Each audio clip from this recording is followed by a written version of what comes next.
व्याख्यामुद्रां करसरसिजैः पुस्तकं शङ्खचक्रे बिभ्रद्भिन्नस्फटिकरुचिरे पुण्डरीके निषण्णः अम्लानश्रीरमृतविशदैरंशभिप्लावयन् मामाविर्भूयादनगमहिमा मानसे वागधीशः। नमस्ते प्राणेश प्रणत विभवाय वनिमगाः नमस्वामिन् रामप्रियतमनमन् गुरुगुण नमस्तुभ्यं भीमप्रबलतमकृष्णेष्टभगवन् नमः श्रीमन्मध्वप्रदिश सुदर्शन्नो जय जय श्रीगुरुभ्यो नमः। नारायणं सुरगुरुं जगदेकनाथं भक्तप्रियं सकललोकनमस्कृतं च त्रैगुण्यवर्जितमजं विभुमाद्यमीशं वन्दे भवग्रम् अमरासुरसिद्धवन्द्यं नारायणं नमस्कृत्य नरं चैव नरोत्तमं देवीं सरस्वतीं व्यासं ततो जयमुदीरये।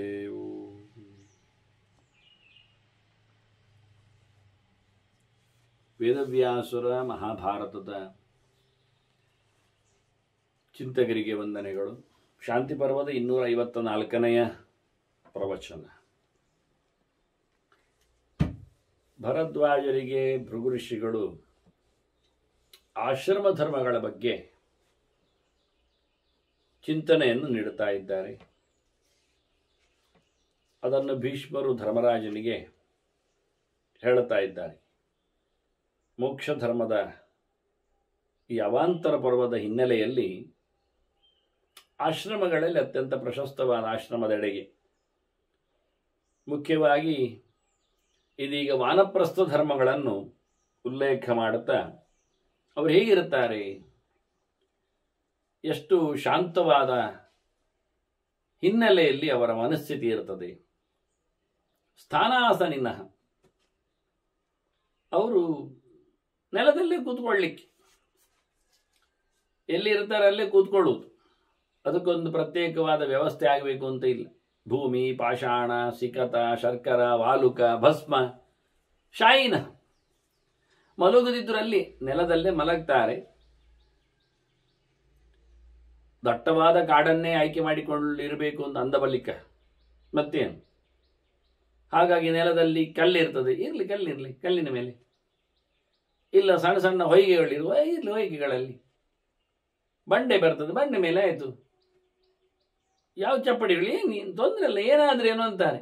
ಯಾವ ಪ್ರಕಾರದಲ್ಲಿ ನೆಲ ಆಗಿದ್ದರು, ಮಣ್ಣಾಗಲಿ, ಹೊಯ್ಗೆ ಆಗಲಿ, ಕಲ್ಲಾಗಲಿ, ಗಟ್ಟಿ ಶಿಲೆಯೇ ಅನಿಸಿಕೊಳ್ಳಿ, ಎಂಥದರಲ್ಲಿ ಆದರೂ ಭಸ್ಮವೇ ಆದರೂ ಮಲಗು. ಕಾಶ ಕುಶ ಚರ್ಮ ವಲ್ಕಲ ಸಂವೃತಾಂಗಾಹ, ಮೈಗೆ ಹಾಕೊಳ್ಳಿಕ್ಕೆ ಬಟ್ಟೆಗಿಟ್ಟೆ ಎಲ್ಲ ಇಲ್ಲ.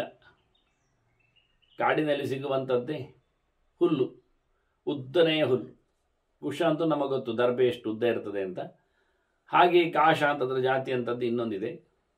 ಕುಶಾಭಾವೇ ಕಾಶಗ್ರಹಣಂ ಅಂತಾರೆ. ದರ್ಬೆ ಸಿಗದಿದ್ದರೆ ಅದೇ ಜಾತಿ ಅಂತದ್ದನ್ನು ಕಾಶ ಎನ್ನುವುದನ್ನು ಪಡೀಲಿಕ್ಕೆ ಬರ್ತದೆ ಅಂತ, ಹಿಡೀಲಿಕ್ಕೆ ಆಗ್ತದೆ ಅಂತ. ದರ್ಬೆ ಆದರೆ ಬಿಳಿಯಾದ ಹೂಗೊಂಚಲನ್ನು ಪಡೆದಿರ್ತದೆ. ಆದರೆ ದರ್ಬೆ ಅಲ್ಲದರಲ್ಲಿ ಹೂ ಬಿಳಿಯಾಗಿರುವುದಿಲ್ಲ, ಬೇರೆ ಕಲರ್ಗಳಲ್ಲೆಲ್ಲ ಬರ್ತದೆ. ಅದನ್ನು ಕಾಶ ಅಂತ ಗಮನಿಸಬಹುದು. ಅದು ಉದ್ದ ಇರುವುದರಿಂದ ಅವುಗಳನ್ನು ಮುದ್ದೆ ಮತ್ತೆ ಹಾಳಾಗುವುದಿಲ್ಲ, ತುಂಡಾಗುವುದಿಲ್ಲ, ಒಣಗಿಕೊಂಡು ಉಪಯೋಗಕ್ಕೆ ಬರ್ತದೆ.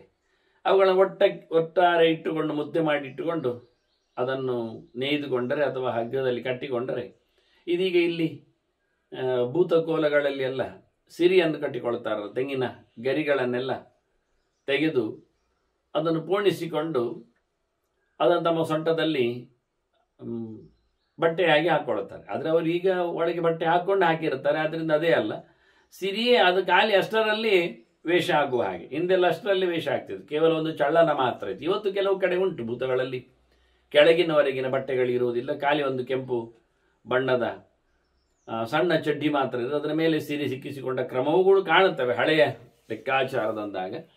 ಹಾಗೆ ಅದು ಯಾವುದು ಅಲ್ಲದೆ ಇಲ್ಲಿ ಎಲ್ಲ ಕುಶ, ಕಾಶ, ಚರ್ಮ, ವಲ್ಕಲ, ಪ್ರಾಣಿಗಳ ಚರ್ಮ ಅದನ್ನು ಸುತ್ತಿಕೊಳ್ಳಿಕ್ಕೆ ಆಗ್ತದೆ. ಇಲ್ಲ ಮರದ್ದೇ ತೊಗಟೆಗಳಿರ್ತವೆ, ತೋರ ಮರ, ಅದರದ್ದು ಹೊರಗಿನ ಚರ್ಮ ಕೆಲವು ಕಿತ್ತು ಬರ್ತದೆ. ಸುಮಾರಾಗಿ ಜಾಂಬು ಮರದಲ್ಲಿ ಬರ್ತದೆ ಚರ್ಮ ಕಿತ್ತು. ಹಾಗೆಯೇ ಬೂರ್ಗದಲ್ಲಿ ಬರ್ತದೆ, ಮತ್ತು ಬಿಲ್ಲೋದಲ್ಲಿ ಸಿಗ್ತದೆ. ಈ ಕೆಲವು ಕಡೆಯಲ್ಲಿ ದೊಡ್ಡ ದೊಡ್ಡ ಮರ ಆದಾಗ ಒಂದಡಿ 2 ಅಡಿ ಅಗಲದಷ್ಟು ದೊಡ್ಡ ಮಟ್ಟಿನ ಒಂದೊಂದು ಅದರ ಸಿಪ್ಪೆ ಬರ್ತದೆ. ಆ ಸಿಪ್ಪೆಯನ್ನು ಮುಚ್ಚಿಕೊಳ್ಳಿಕ್ಕೆಲ್ಲ ಆಗ್ತದೆ, ಕಟ್ಟಿಕೊಳ್ಳಿಕ್ಕೆ ಬರ್ತದೆ ಅಂತ. ಹೀಗಾಗಿ ಇಂತಹ ಮರಗಳಿಂದದ್ದು ಹಿಮಾಲಯದ ತಪ್ಪಲುಗಳಲ್ಲೆಲ್ಲ ಇಂಥದ್ದು ಭಾರಿ ಗಾತ್ರದ, ಹಿಂದೆಲ್ಲ ಅದನ್ನು ಎಲೆಯನ್ನಾಗಿ ಅಂದರೆ ಎಲೆ ಅಲ್ಲ, ಅದರ ಚರ್ಮವನ್ನೇ ತಂದು ಅದು ತೊಗಟೆಯನ್ನೇ ತಂದು ಅದರಲ್ಲಿ ಬರೀತಾ ಇದ್ರು, ಅದನ್ನು ಪ್ರಿಸರ್ವ್ ಮಾಡದಿದ್ರು. ಲೇಖನಗಳಾಗಿ ಹೊತ್ತಗೆಗಳಾಗಿ ಅದನ್ನು ಉಪಯೋಗಿಸಿಕೊಳ್ಳತಕ್ಕಂಥ ಬೂರ್ಜ ಪತ್ರಗಳು ಒಂದೇ ಹೆಸರು ಪತ್ರಗಳು, ನಾವು ನೋಡಿಕೊಂಡಿದ್ದೇವೆ ಅದನ್ನು. ಹಾಗೆ ಇಂತಹ ವಸ್ತುಗಳಿಂದಲೇ ಇವನು ತನ್ನನ್ನು ಮುಚ್ಚಿಕೊಳ್ಳಬೇಕು, ಬೆಚ್ಚನೆ ಮಾಡಿಕೊಳ್ಳಬೇಕು. ಏನಾದರೂ ಇದ್ರೆ ಕೇಶಸ್ಮಶ್ರು ನಕಲೋಮ ಧಾರಿಣ, ಕೂದಲು ಕತ್ತರಿಸಿಕೊಳ್ಳುವಂತಿಲ್ಲ, ಉಗುರು ತೆಗೆಯುವಂತಿಲ್ಲ, ಗಡ್ಡ ಬೋಳಿಸುವಂತಿಲ್ಲ, ಮೀಸೆ ಸರಿ ಮಾಡಿಕೊಳ್ಳುವಂತಿಲ್ಲ. ಹೀಗಾಗಿ ದೇಹದಲ್ಲಿರುವ ಎಲ್ಲ ಭಾಗಗಳಿನ ಯಾವುದೇ ಪ್ರಕಾರವಾದಂತಹ ರೋಮಗಳಿಗೆ, ಕೇಶಗಳಿಗೆ ವಿನ್ಯಾಸಗಳಾಗಲಿ ಕತ್ತರಿಗಳಾಗಲಿ ಹಾಕಲಿಕ್ಕಿಲ್ಲ. ಅದನ್ನೆಲ್ಲ ಧಾರಣೆ ಮಾಡಲಿಕ್ಕುಂಟು. ಅವನೊಂದು ರೀತಿಯ ಪ್ರಾಣಿಯಾಗಿ ಕಾಣ್ತಾನೆ. ಕಾಡು ಪ್ರಾಣಿಗಳಿಗೆ ಖುಷಿಯೂ ಆಗ್ತದೆ, ಆಗ ಏನು ಮಾಡುವುದಿಲ್ಲ ಅವುಗಳು, ಇವನೇನು ಮಾಡುವಂತಿಲ್ಲ. ಅಂದರೆ ಸಹಜವಾದಂತಹ ಒಂದು ಬದುಕಿಗೆ ಅವನನ್ನು ಒಗ್ಗಿಕೊಳ್ಳುವಂತೆ, ಅಷ್ಟು ಮೈ ಮರೆಯುವಂತೆ, ಭಗವದೆಚ್ಚರ ಆಗುವಂತೆ ಮಾಡಿಕೊಳ್ಳಿಕ್ಕೆ ನಿರಂತರ. ಮತ್ತೊಂದು ವಿಷಯ ಅಂತ ಕೇಳಿದರೆ ನಿಯತ ಕಾಲೋಪ ಸ್ಪರ್ಶನ, ಯಾವತ್ತೂ ನಿತ್ಯ ಕರ್ಮಗಳನ್ನು ಬಿಡಲಿಕ್ಕಿಲ್ಲ. ಸಮಯಕ್ಕೆ ಸರಿಯಾಗಿ ಜಪತಪ ಅನುಷ್ಠಾನಗಳನ್ನು ಆತ ಮಾಡಲೇಬೇಕು, ಮಾಡುತ್ತಾನೆ ಇರುವೆ, ಅದೇ ಮುಖ್ಯವಾದ ವಿಷಯ. ಹಾಗೆ ಸಮಿತ್ ಕುಶ ಕುಸುಮಾಪಹಾರ ಅರ್ಚನ ಸಮ್ಮಾರ್ಜನ ಹೋಮಾಂತಲಬ್ಧ ವಿಶ್ರಾಮ, ಅವನಿಗೆ ರೆಸ್ಟ್ ಯಾವಾಗ, ರಿಲ್ಯಾಕ್ಸ್ ಎಂದು, ಅವನು ಶ್ರಮ ಪರಿಹಾರ ಮಾಡೋದು ಹೇಗೆ ಎಂದು ಕೇಳಿದರೆ ಎಲ್ಲ ಕೆಲಸ ಮುಗಿದ ನಂತರ ಅವನು ಬೇಕಾದಂಥ ಹೋಮ ಹವನಗಳಿಗೆ ಬೇಕಾಗಿರತಕ್ಕಂಥ ಸಮಿತಿ ಎಲ್ಲ ತರಬೇಕು, ಅದನ್ನು ಒಟ್ಟು ಮಾಡಿಕೊಳ್ಳಬೇಕು, ಅದಕ್ಕೆ ಹೇಳಿದ ಸಮಿತಿ ಆಗಬೇಕು. ಅದರೊಟ್ಟಿಗೆ ದರ್ಬೆಗಳನ್ನು, ಹೋಮ ಹವನಗಳಿಗೆ ದರ್ಬೆಗಳನ್ನು ತಂದಾಕಿರಬೇಕು. ಹೂಗಳನ್ನು ಪೂಜೆ ಪುನಸ್ಕಾರಗಳಿಗೆಲ್ಲ ಇವುಗಳನ್ನೆಲ್ಲ ಸಂಪಾದನೆ ಮಾಡಬೇಕು ಅವನು. ಅದರೊಟ್ಟಿಗೆ ಜಪ ಪೂಜೆ ಅನುಷ್ಠಾನ ಮುಂತಾದನ್ನು ಮಾಡಬೇಕು ಅವನು. ಹಾಗೆ ಅದನ್ನೆಲ್ಲ ಮುಗ್ದ ನಂತರ, ಹೋಮ ಹವನಾದಿಗಳನ್ನು ಮಾಡಿದ ನಂತರ, ಮತ್ತು ತನ್ನ ಮಾಡಿಕೊಂಡಿದ್ದ ಚೆಲ್ಲಿದ ಜಾಗಗಳನ್ನೆಲ್ಲ ಶುದ್ಧ ಮಾಡಬೇಕು. ಅಲ್ಲೇ ಬಿಟ್ಟು ಹೋಗುವುದಲ್ಲ, ಹಾಳು ಮಾಡಿ ಬಿಡುವುದಲ್ಲ ಪರಿಸರವನ್ನು. ಅದನ್ನೆಲ್ಲ ಒಂದು ಬದಿಗೆ ಹಾಕಿ ಬೇಕಾದಾಗಿ ವ್ಯವಸ್ಥೆ ಮಾಡಿ, ಹಾಗೆ ತಾನು ಮುಂದೆ ಬಂದವರಿಗೆ ಗುರುಹು ಅಂತ ಹೇಳಿಕೊಳ್ಳುವ ಹಾಗೆಲ್ಲ ಅಲ್ಲೇ ಹಾಕಲಿಕ್ಕಿಲ್ಲ. ಹೀಗೆ ಇಷ್ಟೆಲ್ಲ ಆದ ನಂತರ ಏನಾಯಿತು, ಆ ನಂತರ ಏನಾಗ್ತದೆ, ಫ್ರೀ ಸಿಗ್ತದೆ, ಫ್ರೀನೆಸ್ ಸಿಗ್ತದೆ. ಇನ್ನು ಮಧ್ಯಾಹ್ನ ಅದೆಲ್ಲ ಕೆಲಸಗಳು ಮುಗಿದ್ರೆ, ಅಲ್ಲಿ ಮಧ್ಯಾಹ್ನದ ಪೂಜೆ ಪುನಸ್ಕಾರಗಳೆಲ್ಲ ಆಗಿಬಿಟ್ರೆ ಆ ನಂತರ ರೆಸ್ಟ್, ಸಂಜೆಯವರೆಗೆ ಅಂತ ಅರ್ಥ. ಸಂಜೆ ಜಪ ಪೂಜೆ, ಮತ್ತೆ ಪುನಃ ಸಂಜೆಯ ಸ್ನಾನ ಜಪ ಅನ್ನಿಕ ಇತ್ಯಾದಿಗಳು ನಡೆಸಿಕೊಡ್ಲಿಕ್ಕೆ.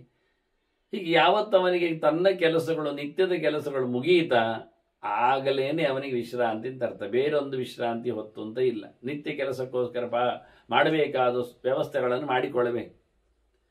ಹೀಗೆ ಶೀತ ಉಷ್ಣ ವರ್ಷ ಪವನ ವಿನಿಷ್ಟಪ್ತ ವಿಭಿನ್ನ ಸರ್ವತ್ವಚ, ಅವನ ಮೈಯಲ್ಲಿ ಹೇಗಿರ್ತದೆ ಕೇಳಿದರೆ, ನಡ್ಕೊಂಡು ಹೋಗುವುದರಿಂದ, ದಟ್ಟವಾದ ಕಾಡು ಆದ್ದರಿಂದ, ಹೀಗೆಲ್ಲ ವ್ಯವಸ್ಥೆಗಳನ್ನು ಮಾಡಿಕೊಳ್ಳುವ ಮೂಲಕ ಆತನಿಗೆ ಅದು ಮಳೆಗೆ ಬೇಕಾದಂತಹ ವ್ಯವಸ್ಥೆ ಇಲ್ಲ, ಚಳಿಗೆ ಇಲ್ಲ, ಗಾಳಿಗೆ ಮೈ ಒಡ್ಡಿದ್ದಾನೆ, ಬಿಸಿಲಿಗೆ ಬಿಟ್ಕೊಂಡಿದ್ದಾನೆ. ಹೀಗಾಗಿ ಮೈ ಪೂರ್ತಿ ಅವನದು ಒಂದು ರೀತಿಯಿಂದ ಹರಿದೋಗಿರ್ತದೆ, ಚರ್ಮ ಎಲ್ಲ ಸುಕ್ಕುಗತ್ತಿರ್ತದೆ, ಎದ್ದು ಬಂದಿರ್ತದೆ.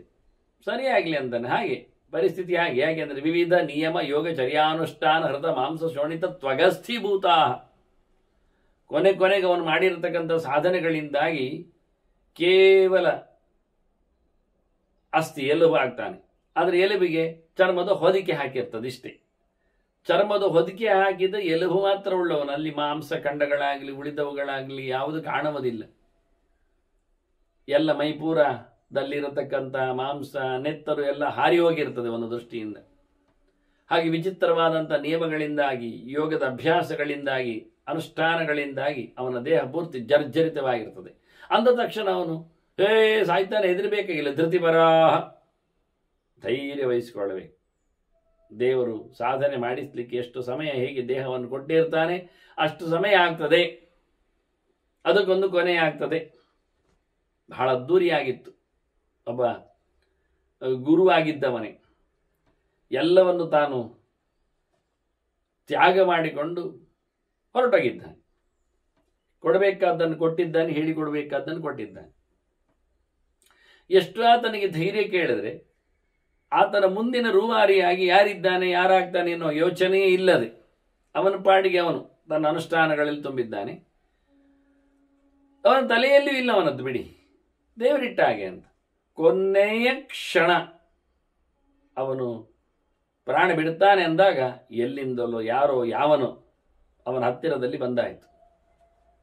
ಅವನ ತಲೆ ಮೇಲೆ ಇವನು ಕೈ ಇಟ್ಟ, ಹೇಳಬೇಕಾದ ಮಂತ್ರವನ್ನು ಅವನಿಗೆ ಪಿಸುಗುಟ್ಟಿದ, ಅವನಿಗೆ ತನ್ನ ಮುಂದಿನ ಭವಿಷ್ಯದೆಡೆಗೆ ಪಯಣವನ್ನು ಬೆಳೆಸುವಂತೆ ಹೇಳಿದಿಂತ.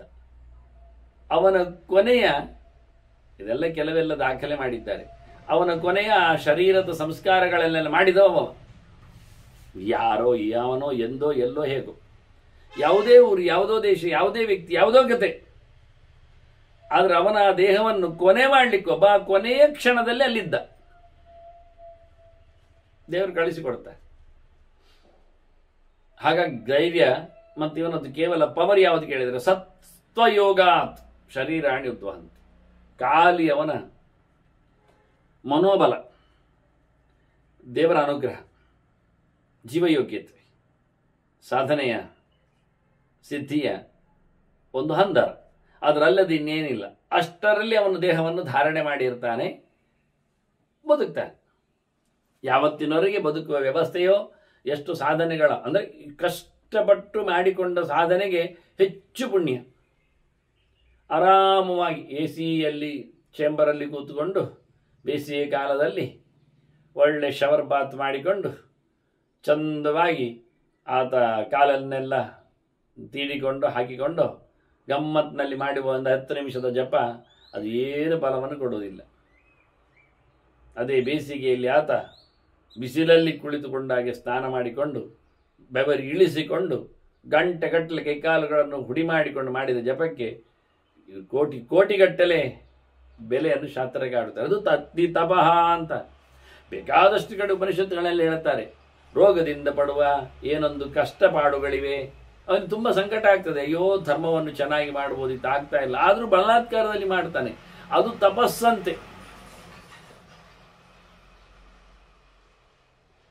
ಶ್ರುತಿಯೇ ಹೇಳುತ್ತದೆ ಹಾಗೆ. ಅದು ದೇವರಿಗೆ ಭಾರಿ ಇಷ್ಟ ಅಂತ. ಅದರಿಂದ ಗಮ್ಮತ್ತಲ್ಲಿದ್ದಾಗ ಬಂದಿರತಕ್ಕ ಗೋವಿಂದ ನಾಮ ಸ್ಮರಣೆಗೆ ಏನು ಬೆಲೆ ಇರೋದಿಲ್ಲ. ಕಷ್ಟದಲ್ಲಿದ್ದಾಗ ಅದರಿಂದಲೇ ಅವಳು ಕೇಳಿದ್ದು ಕುಂತಿ ಒಂದೇ ಒಂದು ಮಾತು ಸಾಕುತ್ತಾನೆ ನಮಗೆ. ಕುಂತಿ ಕೇಳಿದ್ದು, ಕೃಷ್ಣ ನನಗೆ ಏನು ಕೊಡಬೇಡ, ನನಗೆ ಆಪತ್ತು ಕೊಡು. ಆ ಕೇಳುವ ಧೈರ್ಯ ಯಾರಿಗೆ ಬರಬೇಕು? ಇದ್ದ ಆಪತ್ತುಗಳನ್ನೇ ಅಯ್ಯೋ ಅಂತ ಬೊಬ್ಬೆಳ್ಕೊಳ್ಳೋರಿದ್ದಾರೆ, ಸಣ್ಣ ತೂತನ್ನೇ ದೊಡ್ಡದು ಮಾಡಿಕೊಂಡು ಅಯ್ಯಬ್ಬೋ ಅಂತ ಕೂಗ್ತಾರೆ. ದೊಡ್ಡ ಮಟ್ಟಿನ ವಿಪತ್ತುಗಳನ್ನು ಬೇಡ್ತಾಳೆ ಇವಳು. ಯಾಕೆ ಕೇಳಿದರೆ, ಕೃಷ್ಣ ಆಪತ್ತು ಬಂದಾಗ ನಾನು ಮೈ ಮರೆಯುವುದಿಲ್ಲ, ಸಂಕಟ ಬಂದಾಗ ನಿನ್ನನ್ನು ಕರಿಬೇಕು ಅಂತ ಗಾಢವಾದ ಪ್ರೀತಿ ಬರ್ತದೆ. ಆಗ ನಾನು ಉತ್ಕಂಠತೆಯಿಂದ ನಿನ್ನನ್ನು ಕೂಗಿ ಕರೆದರೆ ಕೃಷ್ಣ ಅಂದಾಗ ನೀನು ಖಂಡಿತ ಕಾಣಿಸಿಕೊಡುತ್ತೀಯ, ಅನುಗ್ರಹ ಮಾಡುತ್ತೀಯ. ಇಲ್ಲಾಂದ್ರೆ ಆರಾಮಿದ್ದಾಗ ನಿನ್ನ ನೆನಪು ಎಲ್ಲಿ ಆಗತ್ತೆ ಅಂದಳು. ಏನು ಸತ್ಯ ಹೌದು. ಸಂತೋಷ ಪಡುವಲ್ಲಿ ಭಗವಂತ ಯಾವುದು ಕಾಣುವುದೇ ಇಲ್ಲ. ಯಾಕೆ ಕಾಣಬೇಕವ? ಬೂಟಾಟಿಕೆ ಆಗ್ತದೆ ಕೆಲವೊಮ್ಮೆ, ಫಾರ್ಮ್ಯಾಲಿಟಿ ಆಗ್ತದೆ ಕೆಲವೊಮ್ಮೆ, ನಿತ್ಯ ಮಾಡುವಂತೆ ರೊಟೀನ್ ಅಂತ.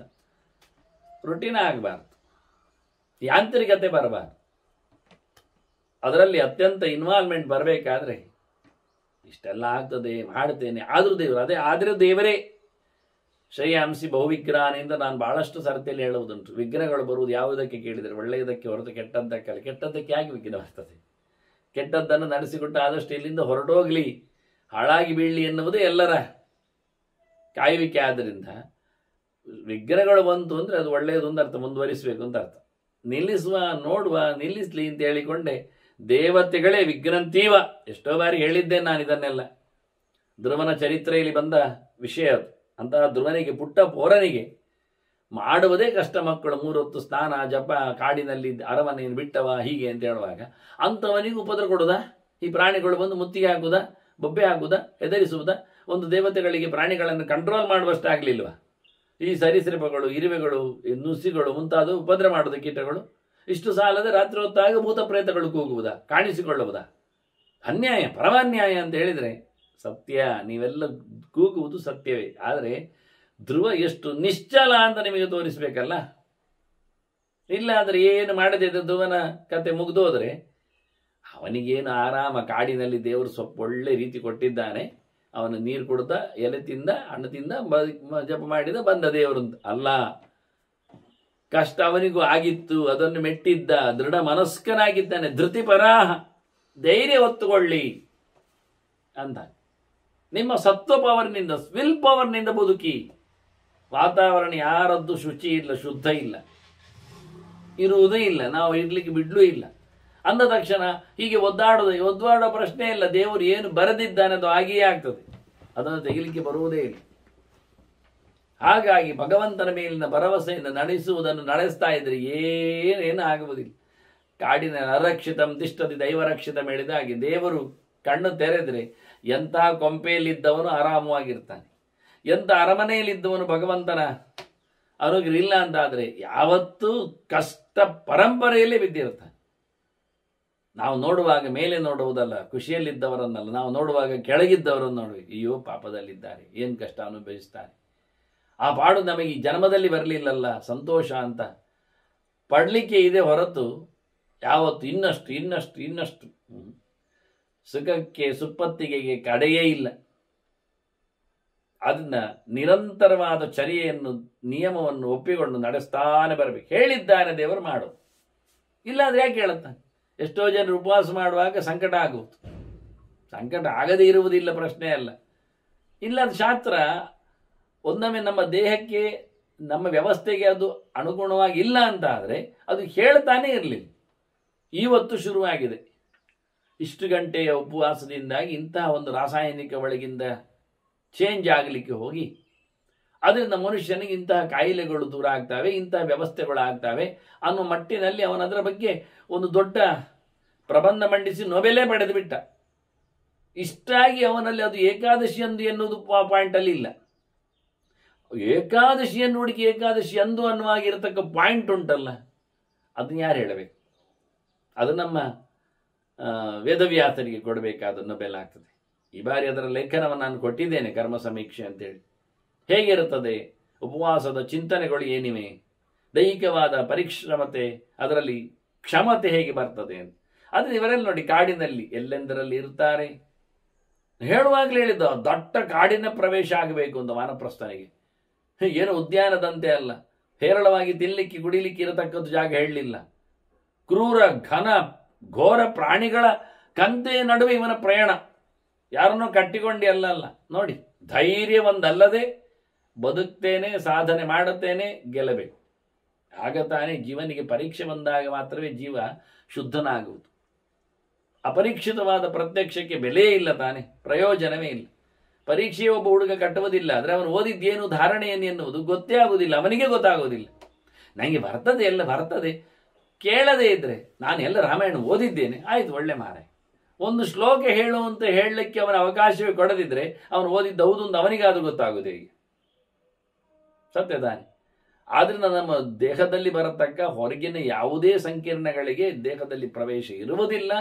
ಅದನ್ನು ವಿರೋಧಿಸುವ ನನ್ನಲ್ಲಿಯೇ ಅಂಶಗಳು ಇವೆ, ರೋಗ ನಿರೋಧಕ ಶಕ್ತಿ ಇದೆ, ಗೊತ್ತಾಗುವುದು ಯಾವಾಗ? ರೋಗ ಬಂದಾಗಲೇ ತಾನೆ, ಅದರ ಮೇಲೆ ನಾವು ಫೈಟ್ ಮಾಡಿದಾಗಲೇ ತಾನೆ. ಅದನ್ನೇ ಉಲ್ಲೇಖ ಮಾಡಿದ್ರು. ಎಷ್ಟೈತಾಂ ನಿಯತಶ್ಚರ್ಯಾಂ ಬ್ರಹ್ಮರ್ಷಿ ವಿಹಿತಾಂ ಚರೇತ್. ಇದು ಭಗವಂತ ಹಾಕಿಕೊಟ್ಟ ಮಾರ್ಗ, ಅವನನ್ನು ತಿಳಿದವರು ಮಾಡಿಕೊಟ್ಟು ಬಂದ ದಾರಿ ಇದು. ಇದು ವೇದದಲ್ಲಿ ಸನಾತನವಾದಂಥ ಹೊತ್ತಗೆಗಳಲ್ಲಿ ಇದರ ಬಗ್ಗೆ ಮಾತುಗಳು ಬಂದಿವೆ. ಹಾಗೆ ನಡೆದವರಿದ್ದಾರೆ, ತಿಳಿದವರಿದ್ದಾರೆ. ಹಾಗಾಗಿ ಇದ್ದದ್ದನ್ನು ನಿರಂತರವಾಗಿ ಖಂಡಿತವಾಗಿ ಯಾರು ಮಾಡ್ತಾನೆ ಸದಹೇತ್ ಅಗ್ನಿವತ್ ದೋಷಾನ್ ಜಯತ್ ಲೋಕಾಂಶ ದುರ್ಜಯನ್ ಅಂತವನು ಖಂಡಿತವಾಗಿಯೂ ತಾನು ಮಾಡಿರತಕ್ಕಂಥ ತಪ್ಪುಗಳನ್ನು, ಪಾಪಗಳನ್ನು ಪರಿಮಾರ್ಜನೆ ಮಾಡಿಕೊಳ್ಳುತ್ತಾನೆ. ರೋಗಗಳು ಮನುಷ್ಯನ ಪಾಪ ಪರಿಹಾರಕ್ಕೆ ಬಂದದ್ದೇ ಪಾಪದಿಂದ, ಅನುಭವಿಸಿದಾಗ ಪರಿಹಾರ ಆಗಲೇಬೇಕಲ್ಲ ಮತ್ತೆ. ಹಾಗಾಗಿ ಎಲ್ಲ ಪಾಪಗಳ ನಿರ್ಮೂಲನೆಯೊಂದಿಗೆ ಸುಟ್ಟು ಹಾಕುವ ಮೂಲಕ ಆತ ದೊಡ್ಡ ದೊಡ್ಡ ಲೋಕಗಳನ್ನು ಜಯಿಸಲಿಕ್ಕಿದ್ದಾನೆ. ಈ ರೀತಿಯಾಗಿ ಅವನ ಚರ್ಯೆ ಇರುತ್ತದೆ ಅಂತ ಹೇಳ್ತಾ ಕೊನೆಯ ಆಶ್ರಮ, ಮೋಕ್ಷ ಧರ್ಮಕ್ಕೆ ಇಷ್ಟವಾದ ಆಶ್ರಮ ಸನ್ಯಾಸಾಶ್ರಮ, ಅದರ ಬಗ್ಗೆ ಹೇಳ್ತಾನೆ. ಇದುವೇ ನಮಗೆ ಕೇಳುವಾಗ, ವಾನಪ್ರಸ್ಥರ ಕಥೆ ಕೇಳುವಾಗಲೇ ಕಷ್ಟ ಆಗ್ತದೆ. ಮತ್ತೆ ಸಂತೆಯಲ್ಲಿ ಇರಬೇಕಾ ನಾವು? ಜನಗುಂಗಿನಲ್ಲಿ ಸೇರಬೇಕಾ? ವಾಣಿಜ್ಯ ಸಂಕೀರ್ಣದೊಳಗೆ ಬರಬೇಕಾ? ಏನು ಪ್ರಯೋಜನ ಇಲ್ಲ. ಹಾಗಾಗಿ ಸನ್ಯಾಸಿಯ ಬಗ್ಗೆ ಮಾತಾಡುವಾಗ ಹೇಳ್ತಾರೆ, ವಿಮುಚ್ಯ ಅಗ್ನಿ ಧನ ಕಳತ್ರ ಪರಿಬರ್ಹಣಂ. ಸೊತ್ತು ಮೂಟೆ ಸಂತೆ ಕಂತೆ ಎಲ್ಲ ಬಿಟ್ಟು ಬರಬೇಕಂತೆ. ಆಗ್ಬೋದಾ? ಮೊದಲಿಗೆ ದುಡ್ಡು ಬಿಡು ಅಂದ್ರು, ಬೆಂಕಿಯಲ್ಲಿ ಹೋಮ ಹವನಗಳ ವ್ಯವಸ್ಥೆ ಇಲ್ಲ, ಬೆಂಕಿಯನ್ನು ಬಿಡಲಿಕ್ಕೆ ಉಂಟು. ಮನೆ ಮಂದಿ ಮಠ ಸಂಸಾರಗಳನ್ನೆಲ್ಲ ತೊರೆಯಲಿಕ್ಕೆ ಉಂಟು. ದ್ರವ್ಯ ಸೊತ್ತು ಆಭರಣ ವ್ಯವಸ್ಥೆ ಅದೆಲ್ಲವೂ ಇಲ್ಲ. ಮತ್ತೆ ಎಲ್ಲವನ್ನೂ ತೊರೆದುಕೊಂಡವ. ಸಂಗೇಶು ಆತ್ಮನಃ ಸ್ನೇಹ ಪಾಶಾನ್ ಅವಧೂಯ. ಯಾರ ಸಂಪರ್ಕಕ್ಕೂ ಸಿಗಲಾರದೆ, ಪ್ರೀತಿಯ ಪಾಶದ ನೆಲೆಯೇ ಇಲ್ಲ, ಯಾರ ಹಂಗೂ ಇಲ್ಲ, ಯಾರ ಸಂಘವೂ ಇಲ್ಲ, ತನಗೂ ಇನ್ನೊಬ್ಬರಿಗೆ ಇರತಕ್ಕ ಯಾವುದೇ ಪ್ರೀತಿ ವಿಶ್ವಾಸಕ್ಕೆ ಯಾವುದೇ ಕೊಂಡಿಗಳೇ ಇಲ್ಲ. ಎಲ್ಲವನ್ನು ಕಳಚಿಕೊಂಡು ಪರಿವ್ರಜಂತಿ, ತಿರುಗು ಹೋಗುದು. ಮೊದಲು ಬಿಡಬೇಕಾದ್ದು ಸೊತ್ತುಗಳು, ವ್ಯಕ್ತಿಗಳು, ಸಂಬಂಧಗಳು. ಆದಷ್ಟು ಸಂಬಂಧಗಳು ಇಲ್ಲದಂತೆ ಬದುಕಬೇಕು. ಆದಷ್ಟು ಹೆಚ್ಚು ಸೊತ್ತುಗಳ ಜೊತೆಯಲ್ಲಿ ಇರಬಾರದು. ಆದಷ್ಟು ಹೆಚ್ಚು ಮಂದಿಗಳನ್ನು ಹಚ್ಚಿಕೊಳ್ಳಬಾರದು, ಬಿಡಬೇಕು. ಇಷ್ಟು ಮಾಡಿದರೆ ಅವನು ಕಾಡಿ ಹೋಗಲಿಕ್ಕೆ, ಅಲ್ಲಿಂದಲೂ ಆಚೆಗೆ ದಾಟಿ ಬಿಡಲಿಕ್ಕೆ ಸಮರ್ಥನಾಗ್ತಾನೆ. ಸಮಲೋಷ್ಟಾಶ್ಮ ಕಾಂಚನಾ. ಅವನಿಗೆ ಬಂಗಾರವು ಒಂದೇ, ಮಣ್ಣ ಹೆಂಟೆಯೋ ಒಂದೇ. ಹಾಗೆ ಅವನ ತಲೆಯಲ್ಲಿ ಬರಬೇಕು. ಸಂಪತ್ತು ಬಿಟ್ಟದ್ದು ಅಂದ ತಕ್ಷಣ ದುಡ್ಡೇ ಇಲ್ಲ, ಪಡೆಯುವುದೇ ಇಲ್ಲ, ಯಾವುದೂ ಇಲ್ಲ, ಕೈ ಖಾಲಿ. ತ್ರಿವರ್ಗ ಪ್ರವೃತ್ತೇಶು ಆರಂಭೇಶು ಅಸಕ್ತ ಬುದ್ಧಯ. ಧರ್ಮಕ್ಕಾಗಿ ಏನು ಮಾಡುವುದಿಲ್ಲ, ದುಡ್ಡಿಗಾಗಿ ಏನು ನಡೆಸುವುದಿಲ್ಲ, ಕಾಮಕ್ಕಾಗಿ ಯಾವುದೇ ಕ್ರಿಯೆಗಳವನಲ್ಲಿಲ್ಲ. ತ್ರಿವರ್ಗ ಸಂಪಾದನೆಯ ಕಥೆಯೇ ಇಲ್ಲ. ಅದನ್ನು ಶುರು ಮಾಡುವುದಿಲ್ಲ, ಶುರು ಮಾಡಿದ್ದರಲ್ಲಿ ಆಸಕ್ತಿಯೇ ಇಲ್ಲ. ಆಗ್ತದೆ, ಆಗ್ತಾ ಇರ್ತದೆ ಅಷ್ಟೆ, ಅದರಾಚೆಗೆ ಇಲ್ಲ. ಮೋಕ್ಷ ಧರ್ಮಕ್ಕೆ ನೆಲೆಗೊಂಡವನು, ನಿವೃತ್ತಿ ಧರ್ಮದೆಡೆಗೆ ವಾಲಿದವನು. ಅರಿಮಿತ್ರೋದಾಸೀನಾಂ ತುಲ್ಯ ದರ್ಶನ. ಶತ್ರುಗಳ ಮೇಲೂ ಅವನಿಗೆ ದ್ವೇಷ ಇಲ್ಲ, ಮಿತ್ರರ ಮೇಲೂ ಅವನಿಗೆ ಆಸಕ್ತಿ ಇಲ್ಲ, ಉದಾಸೀನರ ಬಗ್ಗೆ ಅವನಿಗೆ ಉಪೇಕ್ಷೆಯ ಪ್ರಶ್ನೆ ಇಲ್ಲ, ಏನಿಲ್ಲ. ತ್ರಿವರ್ಗದ ಜನರಲ್ಲಿಯೂ ಅವನಿಗೆ ಯಾವುದೇ ರೀತಿಯಾದಂತಹ ಮನೋಭೂಮಿಕೆಗಳು, ಭಾವನೆಯ ತಾಕಲಾಟಗಳು ಇಲ್ಲ. ಸ್ಥಾವರ ಜಂಗಮಾನ. ನಡೆದಾಡುವ ಪ್ರಾಣಿಗಳು, ನೆಲೆಗೊಂಡ ಜೀವಿಗಳು, ಮರಮಟ್ಟುಗಳು, ಕ್ರಿಮಿಕೀಟಗಳು, ಉದ್ಭಿಜ್ಜಗಳು, ಜೊತೆಯಲ್ಲಿ ಜರಾಯುಜಗಳು, ಅಂಡಜಗಳು, ಸ್ವೇದಜಗಳು, ಎಲ್ಲ ಪ್ರಕಾರದ ಪ್ರಾಣಿ, ಪಕ್ಷಿ, ಕ್ರಿಮಿಕೀಟ, ಮನುಷ್ಯ ಇವರೆಲ್ಲರಲ್ಲಿಯೂ ಸಹ ವಾಂಗ್ಮನ ಕರ್ಮಭಿಹಿ ಅನಭಿದ್ರೋಹಿಣ. ಮಾತಿನಲ್ಲಿ ಅವರನ್ನು ವಿರೋಧಿಸುವುದಿಲ್ಲ, ಮನಸ್ಸಿನಲ್ಲಿ ಅವರನ್ನು ಬೈದುಕೊಳ್ಳುವುದಿಲ್ಲ, ಶಾರೀರಿಕವಾಗಿ ಅವರಿಗೆ ಪೀಡೆಯನ್ನು ಕೊಡುವುದಿಲ್ಲ, ತ್ರಿಕರಣದಲ್ಲಿಯೂ ಅವರನ್ನು ನೋಯಿಸದೆ. ಅನಿಕೇತ. ಎಲ್ಲಿದ್ದಾನೆ ನೋ ಅಡ್ರೆಸ್, ಗೊತ್ತಿಲ್ಲ, ವಿಳಾಸ ಇಲ್ಲ, ಎಲ್ಲಿಯೂ ನಿಲುಗಡೆಗೊಳ್ಳದೆ. ಇಂಥ ಕಡೆಯಲ್ಲಿ ಆಶ್ರಮವೋ, ಪೀಠವೋ, ಮನೆಯೋ, ಕುಟೀರವೋ, ಗುಡಿಸಲೋ, ಚಾವಡಿಯೋ, ಜಗಲಿಯೋ, ಮರದ ಕಟ್ಟೆಯೋ ಯಾವುದನ್ನು ತನ್ನದೊಂದು ಮಾಡಿಕೊಳ್ಳದೆ ಹೀಗೆ ಅನಿಕೇತ. ಯಾಕೆ ಅಂದರೆ ಅವನು ಹೋಗ್ತಾ ಇರಲಿ. ಪರ್ವತ, ಪೊಲಿನ, ವೃಕ್ಷಮೂಲ, ದೇವತಾಯತನಾನಿ ಅನುಚರಂತಹ. ಹೋಗುವಾಗ ಇರ್ಲಿಕ್ಕೆ ಅವನು ಬೆಟ್ಟವನ್ನು ಹತ್ತಬಹುದು, ಬೆಟ್ಟದಲ್ಲಿ ಕೂತ್ಕೊಳ್ಬಹುದು, ಬೆಟ್ಟದಲ್ಲಿ ಕಾಣಿಸಬಹುದು, ಮಣ್ಣಿನ ಹೆಂಟೆಯಲ್ಲಿ, ಮಣ್ಣಿನ ದಿಬ್ಬದಲ್ಲಿ ಇರಬಹುದು, ಮರದ ಬುಡದಲ್ಲಿ ಕೂತ್ಕೊಳ್ಬಹುದು, ದೇವರ ಗುಡಿಗಳು ಸಿಗಬಹುದು. ಎಲ್ಲಿಂದ ಹೋಗ್ತಾ ಇರ್ತಾನೆ. ವಾಸಾರ್ಥಮಪೇಯು. ಎಲ್ಲಿಯಾದ್ರೂ ಉಳ್ಕೊಳ್ಳಿಕ್ಕೆ, ಮಲ್ಕೊಳ್ಳಿಕ್ಕೆ, ಬಿದ್ಕೊಳ್ಳಿಕ್ಕೆ ಎಂದಿದ್ರೆ ಬೆಟ್ಟದ ತಪ್ಪಲಲ್ಲಿಯೂ ಆಗ್ತದೆ ಅವನಿಗೆ. ದೇವರ ಗುಡಿಯೂ ನಡೀತದೆ. ಯಾವುದೋ ಮರದ ಮೂಲವೂ ಆಗ್ಬೋದು, ಕಟ್ಟೆ. ಈಗ ಎಲ್ಲೆಂದರಲ್ಲಿ ಇರಲಿಕ್ಕೆ ಅಷ್ಟೇ. ಊರಿಗೆ ಹೋದರೆ, ಭಿಕ್ಷೆಗೆ ಬಂದರೆ, ನಗರಕ್ಕೆ ಹೋದರೆ ಅಥವಾ ಹಳ್ಳಿಗೆ ಬಂದರೆ, ನಗರಂ ಗ್ರಾಮವ ನಗರೇ ಪಂಚರಾತ್ರಿಗ ಗ್ರಾಮೇ ಚೈಕರಾತ್ರಿಗ. ದೊಡ್ಡ ಊರಾದರೆ 5 ದಿನ, ಸಣ್ಣ ಹಳ್ಳಿ ಆದರೆ 1 ದಿನ. ಆ ಊರಿನವರಿಗೆ ಮರುದಿನ ಕಾಣಬಾರ್ದವ, ಹೋಗಿ ಆಗ್ಬೇಕಲ್ಲಿ. ದೊಡ್ಡ ಪಟ್ಟಣ ಅಂತ ಆದರೆ ಉದ್ದ ಊರುಟ ಇರ್ತದೆ, ಅಂಥ ಕಡೆಯಲ್ಲಿ 5 ದಿನಗಳಲ್ಲಿ ಆ ಊರನ್ನು ಕ್ರಾಸ್ ಮಾಡುವುದು ಅಷ್ಟೆ. ಪ್ರವಿಶ್ಯ ಚ ಪ್ರಾಣಧಾರಣಾರ್ಥಂ ದ್ವಿಜಾತೀನಾಂ ಭವನಾನಿ ಅಸಂಕೀರ್ಣ ಕರ್ಮಣಾಂ ಉಪದಿಷ್ಟೆ. ಬದುಕಲಿಕ್ಕೋಸ್ಕರ ಬಂದವನೇ ಭಿಕ್ಷೆಯನ್ನು ಕೇಳಲಿಕ್ಕೆ ಉಂಟು. ನಾವು ಹಿಂದೆ ನೋಡಿದ್ದೇವೆ ಭಿಕ್ಷೆ ಯಾರಿಗೆ ಕೇಳಲಿಕ್ಕೆ ಬರ್ತದೆ ಅಂತ. ಅದು ಎಂಥದ್ದು, ಅಲ್ಲಿ ಒಳ್ಳೆಯವರ ಮನೆಗೆ ಮಾತ್ರ ಹೋಗ್ಬೇಕು ಅವನು, ತಿಳ್ಕೊಂಡು ಕೇಳಿಕೊಂಡು. ಯಾರ್ಯಾರ ಮನೆಗೆ, ಇಷ್ಟ ಬಂದವರ ಮನೆಗೆ, ಅಸಂಸ್ಕೃತರಾದವರ ಮನೆಗೆ, ಸಂಸ್ಕಾರ ಇಲ್ಲದವರ ಮನೆಗೆ ಎಲ್ಲ ಹೋಗ್ಬಾರ್ದು ಕೇಳಲಿಕ್ಕೆ. ಅಲ್ಲಿ ಹೋದ ನಂತರ ಅದು ಅವರು ಒಳ್ಳೆ ವೃತ್ತಿಯವರಾಗಿರ್ಬೇಕು. ಅಂಥವರಿದ್ರು ಸಹ ಸಂಸ್ಕಾರಗೊಂಡವರಾದರೂ ವೃತ್ತಿಯವರು ಚೆನ್ನಾಗಿಲ್ಲ ಅದಾದರೆ, ಏನೋ ಅನ್ನ ವಿಕ್ರಯ ಮತ್ತೊಂದು ಮಾಡಿಕೊಂಡು ಬದುಕುವುದಾಗಿದ್ರೆ ಅಂಥ ಕಡೆಯಲ್ಲೆಲ್ಲ ಕೇಳಲಿಕ್ಕೆ ಹೋಗಬಾರ್ದು. ಅವರ ಕರ್ಮ ಅದು ಸಂಕೀರ್ಣ ಆಗಿರಬಾರ್ದು. ಯಾವುದೋ ಏನೇನೋ ಕೆಲಸ ಮಾಡುವವರೆಲ್ಲ ಆಗಬಾರ್ದು. ಶುದ್ಧವಾದ ಶಾಸ್ತ್ರೀಯವಾದ ಕರ್ಮ ಮಾಡುವವರ ಮನೆಯಲ್ಲಿ ಮಾತ್ರವೇ ಬದುಕಿಗೋಸ್ಕರ ತಿನ್ಲಿಕ್ಕೋಸ್ಕರ ಕೈ ಹಿಡಿಲಿಕ್ಕೆ ಬರ್ತದೆ. ಕೈ ಹಿಡಿಯುವುದಲ್ಲಿ ಕೈಯಲ್ಲ, ಈಗ ಪಾತ್ರ ಹಿಡಿಲಿಕ್ಕೆ ಆಗ್ತದೆ. ಪಾತ್ರ ಪತಿತ ಅಯಾಚಿತ ಭೈಕ್ಷ್ಯ, ಅದರಲ್ಲಿ ಏನು ಬಿತ್ತದನ್ನು ತಿನ್ಲಿಕ್ಕೆ, ಕೇಳಲಿಕ್ಕಿಲ್ಲ. ಅದು ಕೊಡಿ ಇದು ಕೊಡಿ ಎಲ್ಲ ಹೇಳಲಿಕ್ಕಿಲ್ಲ. ತೆಂಗಿನಕಾಯಿ ಚೂರು ಹಾಕಿ, ಅಥವಾ ಹಣ್ಣಿದ್ರೆ ಕೊಡಿ, ಅಥವಾ ಚೂರು ದುಡ್ಡು ಕೊಳ್ಳಿ, ಆಚಿಂದ ತಗೊಳ್ತೇನೆ ಹೋಗಿ, ಅದೇನಿಲ್ಲ. ಏನು ಪಾತ್ರಕ್ಕೆ ಬಿತ್ತು ಬೇಡದೆ ಕೊಟ್ಟ ಭಿಕ್ಷೆಯನ್ನು, ಅದರಲ್ಲಿಯೂ ಆಸೆ ಪಡಲಿಕ್ಕಿಲ್ಲ, ಸಿಟ್ಟು ಮಾಡಿಕೊಳ್ಳಲಿಕ್ಕಿಲ್ಲ, ದರ್ಪ ತೋರಿಸಲಿಕ್ಕಿಲ್ಲ, ಹೀಗೆ ದುರ್ಗುಟ್ಟಿ ನೋಡುವುದಲ್ಲ, ಕೊಟ್ಟದ್ರಲ್ಲಿ ಉಳಿಸಿಕೊಳ್ಳಿಕ್ಕೆ ಮತ್ತೆ ಹೆಣಗಾಡುವುದಲ್ಲ, ಇನ್ನೊಂದು ಚೂರು ಇದ್ರೆ ಒಳ್ಳೇದು ಅಂತೇಳಿ ಆಸೆ ಪಡುವುದಲ್ಲ, ಮತ್ತೆ ಪುನಃ ಮತ್ತೆ ಅಯ್ಯೋ ಪಾಪ ಇವರಿಗೆ ಕೊಡಲಿಕ್ಕೆ ಕೈ ಇಲ್ಲ ಕಾಲಿಲ್ಲ ಅಂತೆಲ್ಲ ಹೇಳುವುದಲ್ಲ. ಕಾಮ, ಕ್ರೋಧ, ದರ್ಪ, ಲೋಭ, ಮೋಹ, ಕಾರ್ಪಣ್ಯ, ಡಂಬ, ಪರಿವಾದ, ಅಭಿಮಾನ, ಹಿಂಸಾ ನಿವೃತ್ತ. ಯಾರಿಗೂ ಬೈಯುವಂತಿಲ್ಲ, ಹಾಳಾಗಿ ಹೋಗ್ಲಿಂದ ಯೋಚನೆ ಮಾಡಿಕೊಳ್ಳುವಾಗಿಲ್ಲ, ಸೊಕ್ಕು ಎಲ್ಲ ತೋರಿಸುವಾಗಿಲ್ಲ, ಇನ್ನೊಬ್ಬರು ಕಿವಿ ಊದುವಂತೆ ಬೈಯುವಂತೆ ಏನೋ ನಿಂದೆ ಮಾಡುವಂತೆ ಎಲ್ಲ ಮಾಡಲಿಕ್ಕಿಲ್ಲ, ಅಭಿಮಾನ ಪಟ್ಟುಕೊಳ್ಳಿಕ್ಕೆ ಗರ್ವ ಪಟ್ಟುಕೊಳ್ಳಿಕ್ಕೂ ಇಲ್ಲ, ಯಾರ ಮೇಲೆ ಏನು ಇಲ್ಲದೆ ಅಭಯಂ ಸರ್ವಭೂತೇಭ್ಯ ದತ್ವಾ ಯಶ್ಚರತೆ ಮುನಿ ನತಸ್ಯ ಸರ್ವಭೂತೇಭ್ಯ ಭಯಂ ಉತ್ಪದ್ಯತೆ ಕ್ವಚಿತ್ ತೋರಿಸಿಕೊಡ್ತಾರೆ ಭರದ್ವಾಜರಿಗೆ.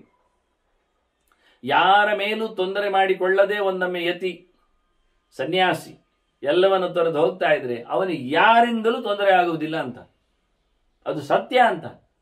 ಇಡೀ ಜಗತ್ತೇ ನಮ್ಮ ಹತ್ತಿರ ಇರುವಾಗ ನಾವು ಇಡೀ ಜಗತ್ತಿಗೆ ನಾವು ಭಯವನ್ನು ಹುಟ್ಟಿಸುವುದಿಲ್ಲ ಆಗಿಬಿಟ್ರೆ ನಮಗಾಗಿ ಜಗತ್ತು ಭಯ ಹುಟ್ಟಿಸ್ತದೆ? ನಮ್ಮದಲ್ಲದ್ದು ನಾವು ಅನುಭವಿಸಿಕೊಳ್ಳಿಕ್ಕೆ ಬರುವುದೇ ಇಲ್ಲ ಆದಾಗ ನಮಗೆ ಅಂತ ಖಾತ್ರಿತನ ಗಟ್ಟಿತನ ಇರಬಾರದು. ಅಭಯಂ ಸರ್ವಭೂತೇಭ್ಯ ದತ್ವ ಅಭಯಂ ಸರ್ವಭೂತೇಭ್ಯ ದತ್ತಂ ಮಯ ಅಂತಾನ. ಎಲ್ಲ ಪ್ರಾಣಿಗಳಿಗೆ ನನ್ನಿಂದ ಇನ್ನು ಪುಟ್ಟಲ ಇಲ್ಲ ಅಂತ ಸನ್ಯಾಸ ಸ್ವೀಕರಿಸುವಾಗ ಹೇಳಿಕೊಳ್ತಾನೆ.